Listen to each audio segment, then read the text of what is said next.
This is part of a quick series about the competencies of being a business analyst. Just to keep everything nice and consistent, I'll use the same grouping used by the IIBA so that if you're studying for any certification or anything, you don't get confused.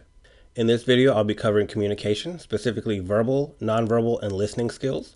I'll include a breakdown in the description so you can skip to the relevant parts if you need to.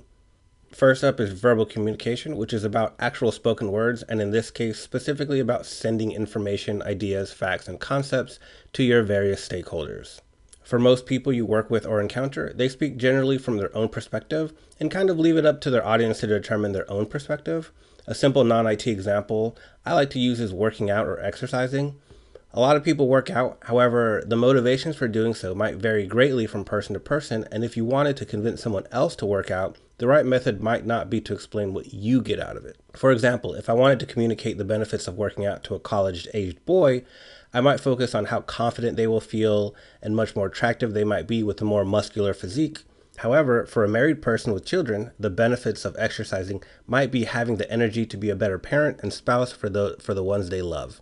In the IT landscape, you'll be working with an architect who wants a scalable solution, a security specialist who wants a secure solution, a user experience designer who wants a usable solution, a developer who just wants it to work, an operations stakeholder who doesn't want more overhead, and a product owner who just wants a solution that meets the objectives. The better you are at restating concepts to ensure understanding, moving conversations towards productive conclusions, positioning content to best relate to the stakeholders, and generally being a calm, neutral disseminator of information, the more effective you'll be at business analysis. Next up is nonverbal communication, or body language. There really isn't a whole lot to this, but it involves both what you read in others as well as what you're putting out there yourself. When dealing with others, nonverbal cues are typically an opportunity to dig deeper into something. Key times are when body language doesn't match what the person is saying. For example, if a stakeholder accepts a requirement or an assumption, but shows clear signs of disapproval, you should dig a little deeper and find out why. It may be that your new requirement will cause them additional grief in their day-to-day, or that they have dealt with something similar in the past and it didn't go well.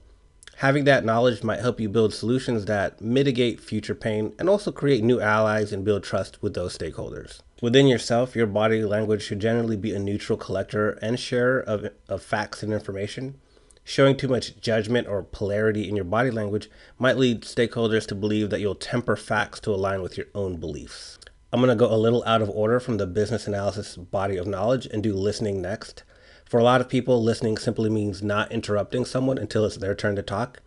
For a business analyst, it's about having a very clear understanding of everything the speaker is trying to convey. There's a concept called active listening that is used by many professions whose job is to understand others: therapists, investigators, counselors, doctors, and I'm sure the list can go on and on.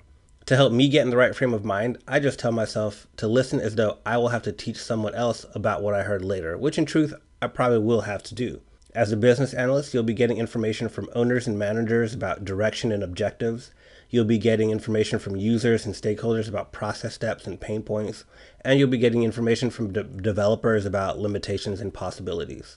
When you can demonstrate to the person speaking that you fully understand their perspective, they'll have much greater trust in you to deliver a product that is valuable to them. I hope that is helpful. Stay tuned for the next parts in the series. As always, if you have additional questions, ask them in the comments and I'll either respond to you there or create a new video to answer your questions. So subscribe to see those questions get answered. Thanks for watching.